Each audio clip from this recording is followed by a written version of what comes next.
In this lecture, you will learn several tips and tricks in PowerPoint grouping. To make a group, we need several elements. So let's add a few elements into our PowerPoint slide so that we can group them.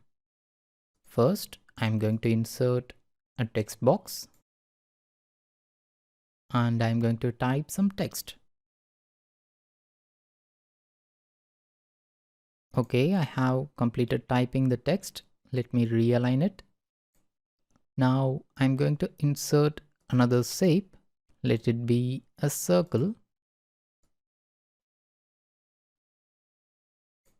And I'm also going to insert another shape, which is going to be a dotted line. So let me add a line arrow.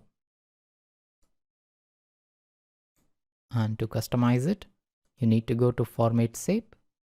Let me change the dash type to dots and increase the width so that you can see it clearly, and change the cap type to round and the end arrow type to oval. So these three are three different elements which we are going to group now. To group multiple elements like this, you need to select them all and then press Ctrl G on the keyboard, and if you want to ungroup them, then press Ctrl Shift G, which will revert it back to the previous grouping level. Alternatively, you can group them by right-clicking, go to Group and select Group. To ungroup them, right-click, Group and then Ungroup.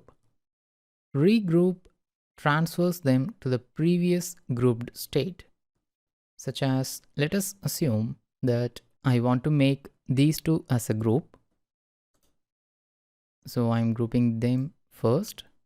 Now I wish to group this line along with this group. So we are grouping a group along with an individual element. Let's go to Group and Group again.